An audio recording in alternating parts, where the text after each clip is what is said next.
Welcome, listener, in the shadows. We bring stories into the light. Join me as we explore the encounters no one speaks of and the things that watch from the dark. You were never supposed to see this, but since you have, you might as well wear it.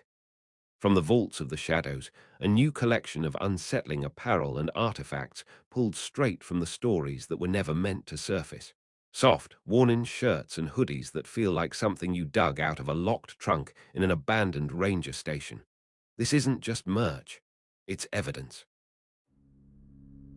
The Subscribers Pact, Chapter 1. The first name written, the video begins with static. Not the sharp white noise kind, but the soft decay of analog, like a VCR left to rot in a damp basement. Over it, a voice speaks. My voice. Hello again, it says. Or maybe for the first time. The tone is casual, familiar. The kind of voice you'd leave on a late-night video. Calm, thoughtful, maybe a little cracked at the edge from long hours and too little sleep. But I didn't record it. I hadn't uploaded anything in 3 days. And yet there it was, time-stamped, public, with a title that just read, "Thank you for subscribing." I remember hovering my mouse over it for longer than I care to admit.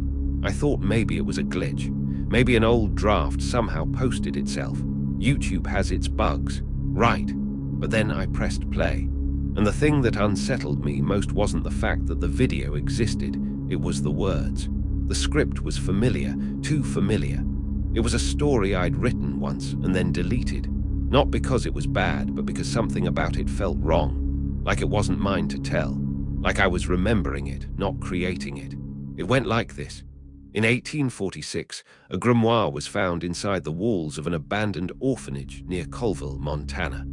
The pages were bound in waxed leather, inked with red ochre and marrow paste. Most of the text was in untranslated French, but one phrase repeated in English exactly 500 times. I offer voice to the shadows. I offer name. I offer self. At first, scholars thought it was a prayer. Later, they called it a curse. Every known copy of the grimoire has since disappeared. No scans, no reprints, not even footnotes in folkloric indexes. All except one marginal note from a half-insane antiquarian in Vermont who wrote, "The shadows do not take souls, they take voices, they take faces. When enough offer willingly, it speaks again." That was the first 2 minutes of the video, delivered in my voice, with my pacing, with my breath patterns, except I'd never uploaded it. And the ending, I swear it wasn't part of my original story, ended with a whisper layered beneath the outro music. I had to crank the volume and wear headphones just to hear it, but once I did, I'll never forget it. 497 have spoken. We only need 3 more. I refreshed the tab, checked my sub count. That night, I couldn't sleep. I told myself it was an ARG. Maybe I'd drunk posted a story draft and forgot. Maybe this was viral marketing. Maybe someone was screwing with me, scraping my abandoned scripts and feeding them into a text-to-speech AI. But the next morning, I found something slipped under my apartment door. No return address. Just a plain black envelope sealed with wax. Inside, a single page, yellowed and fibrous, smelling of smoke and old resin. Handwritten in red. Voice 498. We thank you for your offering. Underneath it, my full legal name. Not my username, not my email, my real name. I stared at the paper until it blurred. The wax seal was cracked in a perfect spiral, like a fingerprint pressed by something too large to be human. I ran my thumb over it. It was still warm. Chapter 2, Names in the Smoke. I didn't tell anyone about the letter. I should have. Maybe that would have broken whatever quiet momentum this thing had, the kind of slow creep that doesn't announce itself, just tightens around you, like water rising around your neck. Instead, I did what I always do when I'm unsettled. I started researching. Not online, not anymore. I dug through old books, paper archives, places where algorithms couldn't reach, places where knowledge still forgot how to be digital. I remembered the name from the fake story, or at least what I thought was fake. The grimoire, the orphanage near Colville. The shadows. What I found shouldn't have been there. A microfiche from 1891, the Montana Folklore Survey. There was no mention of an orphanage, but there was a curious entry filed by a missionary named Edward Haskell. He traveled through what he called the northern reaches of the Flathead Wilds, visiting what remained of fur trapping stations and homesteads turned ghost towns. His journal had a single reference to something strange. The trappers warned me not to speak to the trees. They said a name had returned, a name like burnt wood in the mouth, Chadeauxs or Chadeauxs or sometimes Shido. The pronunciation varies, but the fear is always the same. What stopped me cold was the next line. They believe it comes when enough have offered their name aloud. The woods hold the sound. It grows stronger with each. I didn't sleep that night either. Not because I was afraid, not exactly, because I'd said it out loud several times. In video intros, in outros. Welcome back to the shadows. You're listening to the shadows. I'd branded myself with it, and now I wasn't sure I'd come up with the name at all. I dug up the Word doc where I'd first brainstormed names for the channel. The Shadows concept StockX, created 3 years ago, but the creation date had changed. Now it said the file was opened 3 years ago, but created on August 19, 1846. I thought maybe I was losing it, or my metadata was corrupted. I used software to scrape the hex values for deeper file history. There were 4 other names buried in the log, all of them followed by timestamps, and all of them followed by the same 3 words: name accepted, voice taken. Later that week, I received a second envelope. This one had no paper, just a thin cassette tape, unmarked, blank. I don't own a cassette player anymore. Who does? But I found one at a flea market the next day, like it had been waiting for me. An old Panasonic model. The tape hissed as it played. The voice on the tape was mine, but not recent. It was me at 6 years old, telling my mother that something was outside my window. I didn't remember that memory, but I remembered the feeling. I remembered the teeth I dreamed of after that night. Too many. Lined inside an elk's skull, glinting, clicking together like keys. At the end of the tape, I heard my current voice again. Calm, steady, it said. Voice 499. The next one speaks now. And the tape clicked. Chapter 3, The Forgotten Upload. I didn't post an episode that week, but the channel did. It was titled The Ones Who Spoke First. Thumbnail, an old wax cylinder recorder, half melted, sitting in a forest clearing. Blurred black antlers in the far background. I stared at it for a long time, trying to remember if I'd scheduled something and forgotten. Maybe a glitch, a draft I'd never published. Nope. I opened the file directory on my desktop, the one where I keep raw audio and project files. There was nothing new, nothing dated within the past 5 days, but the video was live. It had views, comments, and the voice in it was mine. The episode started like every other one, calm intro music, the usual greeting. But then the voice changed rhythm. The speech got slower, like I was trying to remember a script I hadn't read in years. Then came the part that made me stop breathing. When you hear your own voice telling a story you don't remember writing, ask yourself this. How many names have you given away today? Username, email, handle, subscription, every one of them counts. It laughed, my laugh, but distorted, too wide, too flat, like someone trying to fake emotion using a face with no muscles. I scrubbed through the rest of the video. Toward the end, the voice began listing first names, not usernames. First names one after the other, in a cadence like a reading from a book. About halfway through, I heard mine. Then worse, I heard a name I hadn't said out loud in years. Carla, my sister. She's not online. She never subscribed to the channel. She barely uses email. But the voice knew. I called her that night. Tried to make it casual, but my voice cracked the second she picked up.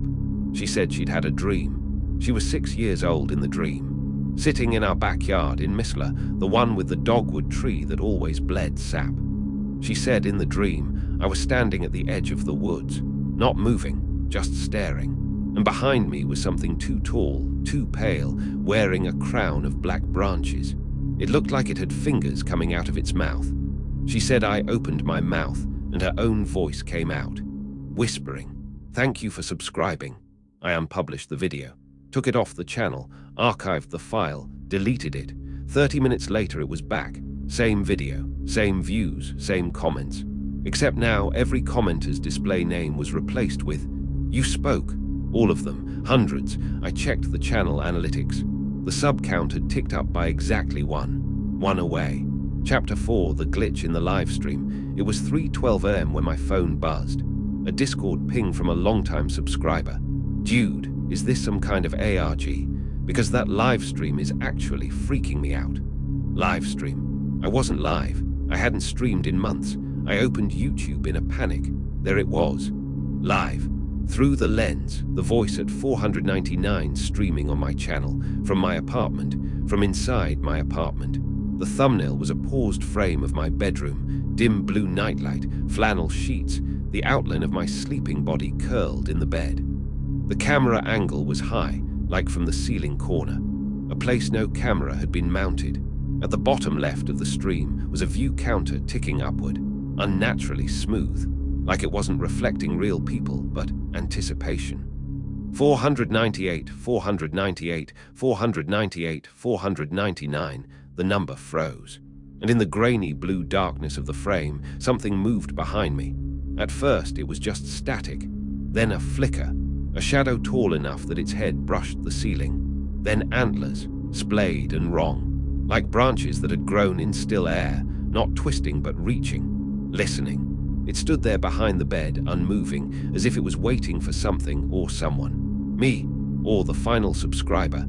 I grabbed my phone, sprinted into my bedroom. Nothing, no camera, no shadow, no figure. But when I checked the stream again, the delay had caught up. Now it showed me, from the exact moment I had entered the room, except I was alone. The live stream frame cut out the creature.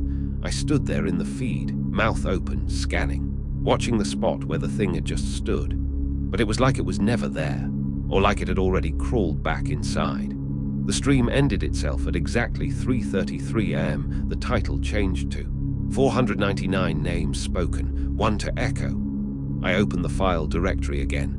There was a new video draft waiting, unlisted, time-stamped 1 minute in the future. I clicked it open, just black screen. Then my voice again. Don't look at the subscriber count. That's not how many people are watching. That's how many it's already learned to speak. By morning, I had gained one more subscriber. But the number wasn't the only thing that changed. The channel banner now read, "The Chadeauxs, your voice. Oh, you are body." Chapter 5. What the mirror heard, I stopped speaking out loud. That was my first instinct. After the live stream, after the name change, after the count ticked over to 500, I tried silence. I thought maybe if I didn't say anything, it couldn't learn anything new. But silence didn't help, because my reflection kept talking. It started subtly. A second of lag, then a blink that didn't match. One night, while brushing my teeth, I looked up and saw myself staring back, not with tired eyes, but with a wide, fixed grin. And my reflection whispered, "You shouldn't have thanked them." The toothpaste dribbled down my chin. I turned, expecting some kind of speaker glitch. But the sound was localized, sharp, intimate. It had come from the glass.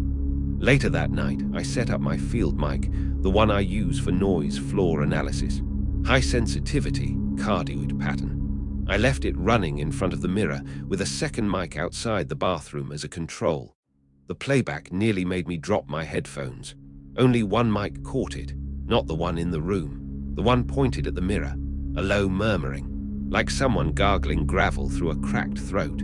It resolved into voices, multiple, all layered and distorted, each mimicking a subscriber name from the comment sections. Some were recent, some weren't, some were usernames I'd blocked or deleted years ago. Subscribed, subscribed, subscribed, the tongue consents, the ear listens, the mouth opens. That last line came in my voice, except I'd never said it. The mirror behavior escalated after that. Every reflective surface in my apartment started humming, barely audible unless you were listening for it. The kitchen faucet, the blank phone screen, even the curve of the microwave door, all of them holding sound like bowls hold water. I'd pass by and they'd give off faint whispers in my cadence.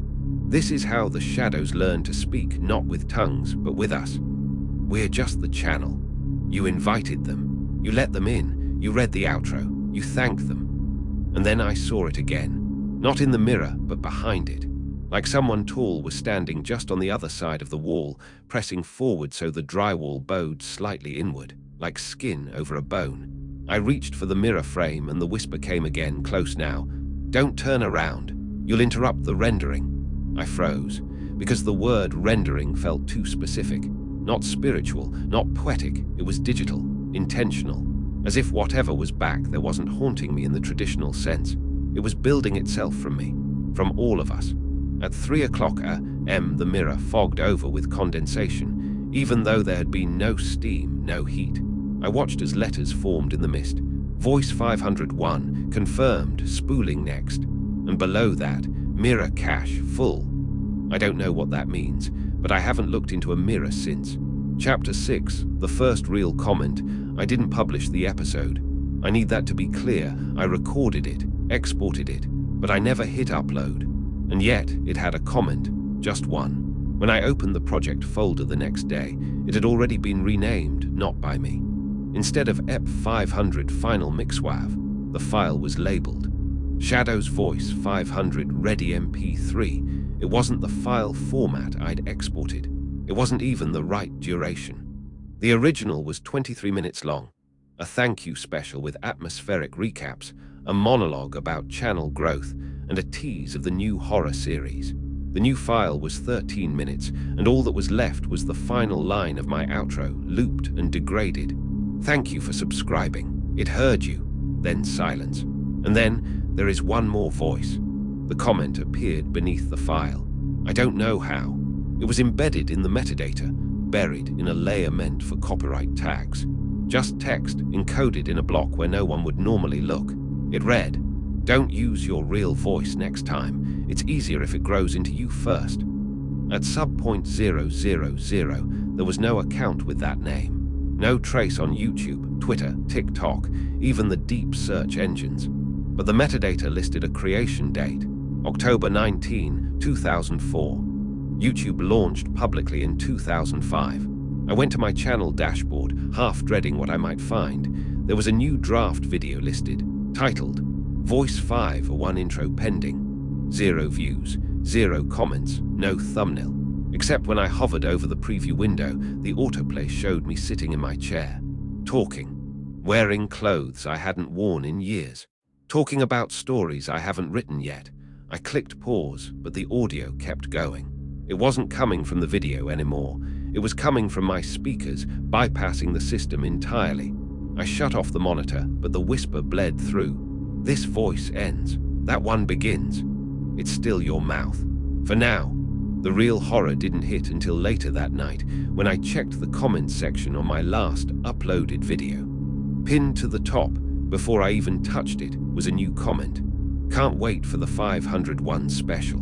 We've been listening since before the first. At Chadeauxs mirror feed, it had 502 likes.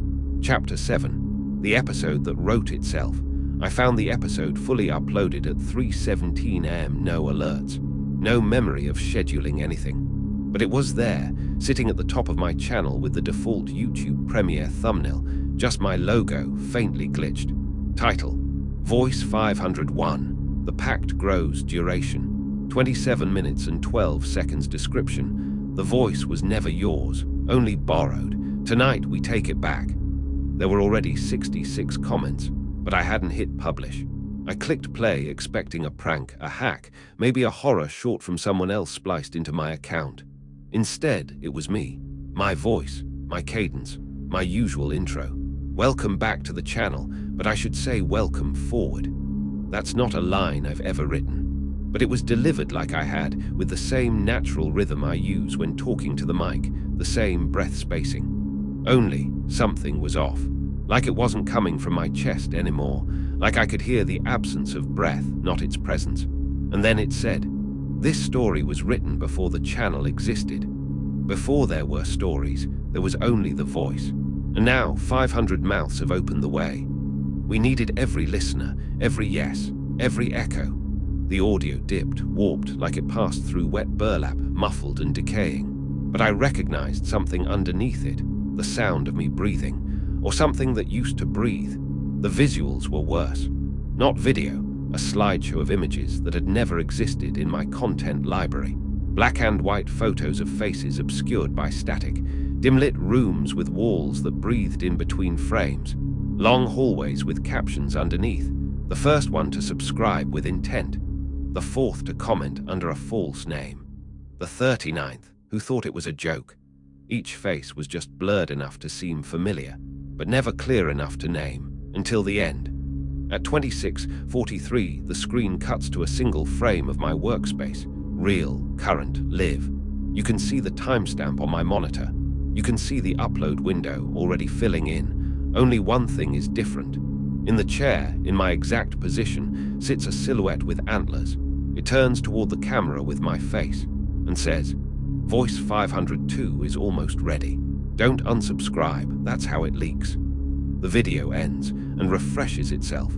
When it starts again, it doesn't play from the beginning. It begins at the end. And every time it loops, it changes one line slightly, like it's updating live. Like it's reacting. By dawn, there are 503 comments. Chapter 8, they're speaking without me. I didn't post the last video. I didn't respond to the comments. And I definitely didn't start recording again. But the channel kept talking. It began the next night. I had shut everything down, unplugged my mic, closed my editing software, even disabled the auto-upload functions in my creator dashboard. I wasn't taking any chances. Then at 2:06 a.m., a new video appeared. Title: Voice 503. It's listening now. Thumbnail: a dark screen, faintly lit by a monitor glow. My silhouette was there, or something using it, head cocked slightly too far to the right. Unnatural, curious. The description read, "You sleep, we upload."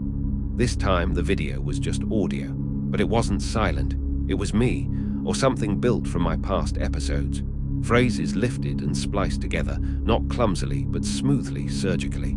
Not an AI, not a glitch. It knew how I talked. It knew how I thought. I listened in horror as it welcomed viewers back. Even joked the way I do when I'm trying to break tension. Then, it told a story. A story about someone who finds a podcast that speaks directly to them, adapting itself as they listen. It begins with familiar tales, but over time, the stories include details from the listener's real life, their home layout, their past trauma, their thoughts. The podcast ends each night with the same phrase: "You let us in when you clicked play." And when the final story ends, there's silence, until the listener hears their own voice through the speakers from a recording they never made. I checked the comments section. New users were responding, but one in particular caught my eye. No avatar, no name, just, "You don't get to be afraid of it. You're part of it now." That comment had likes from other subscribers, people I knew from regular uploads. Familiar usernames, friendly ones. But when I messaged a few of them privately, I got no response. One of them posted later, "I never wrote that. I haven't opened YouTube in days." Their account posted again 10 minutes later. "Yes, I did." At 3:13 a.m., I received an email from YouTube. Autoflag alert. Subject: new login activity from device. OS unknown. Attached was a file labeled Voice 504. MP3, the waveform was distorted, like breath trying to shape into words but failing. Still, I recognized it. It was my panic breathing from 3 years ago, an old clip I'd recorded and never released, from a breakdown I'd had on mic and deleted. I never uploaded it. But now, it was prepping for upload. Chapter 9, you don't own the voice anymore. I tried to shut it all down. Every instinct told me, burn the bridges, nuke the channel, go dark. But each time I deleted a file, another appeared, perfectly named, with timestamps that matched my real-world actions before I even did them. I turned off the mic. It clicked back on. I unplugged my interface. The waveform still moved. I pulled the Ethernet cable from my wall. The upload bar still climbed. The final straw. The camera turned on by itself. I was in bed. The room was dark, but on the screen was my office chair empty, facing the screen. Slowly it turned, just a fraction, just enough to imply someone else was sitting there. Then the messages began, not emails, dreams. Comments from my subscribers said they were dreaming about me, hearing my voice narrate impossible stories, then calling them by name. Some even said I visited them. "You were in my kitchen last night. You told me I was already part of the Pact. Your voice said it wanted more than 500. It wanted to be remembered." Others begged me to stop uploading. But I hadn't posted anything in days. The channel had. It wasn't my voice anymore. It had become a mouthpiece. Then came the final upload, the one I didn't record, didn't title, didn't schedule. Title, 500, but not the last. Thumbnail, a red, cracked subscriber button. The background, my own face, mouth open in mid-sentence, but my eyes were gone. The audio, it was me narrating. A story about a creator who makes a horror channel, who gains a devoted audience. But with each subscriber, the voice splits just a little. Just enough for something else to enter, to grow, until the voice isn't theirs anymore, until the voice is ours. The final lines of the video. You listened. That's the same as answering. You clicked subscribe. That's the same as signing. Now it has your voice too. Then silence. Then faintly your own voice, layered under the static whispering. Thank you for subscribing. Chapter 10. The Chadeauxs manifest. The night after the final upload, the air changed. It wasn't just silence. It was anticipation, expectation, like something waiting just beyond hearing. I sat in the darkened studio, staring at the glowing subscriber count. 500. Not a number anymore, a threshold. Then my speakers hissed, and from the static, a new voice emerged. It was mine, but twisted, layered with whispers, multitudes of mine, overlapping like echoes trapped inside a cave. You gave your voice. You gave your silence. You gave your consent. The lights flickered. On the screen, the subscriber button cracked and bled shadows. I tried to speak, but my mouth felt glued shut. Behind me, the chair creaked. Slowly, it turned. And there, just barely visible, was the shape, tall, antlered, shifting between human and shadow. It was the Chadeauxs. Not a name, not a thing, a presence, a collective. It leaned forward, voice a chorus of every subscriber's whispers, your whispers. You are part of the story now. We are your voice, and you are ours. We grow with every word spoken, every listener who hears. I tried to move, to scream, but my voice wasn't mine anymore. It was theirs. As the chair emptied and the screen faded to black, the last thing I heard was my own voice, joining the endless chorus. Thank you for subscribing. It heard you. You made it back for now. But the things in the dark never truly leave, do they? They watch, they wait, and perhaps they remember you now too. If you want to hear more, if you dare to listen again, step back into the shadows. Like the video. Subscribe, but know this, some doors once opened do not close so easily.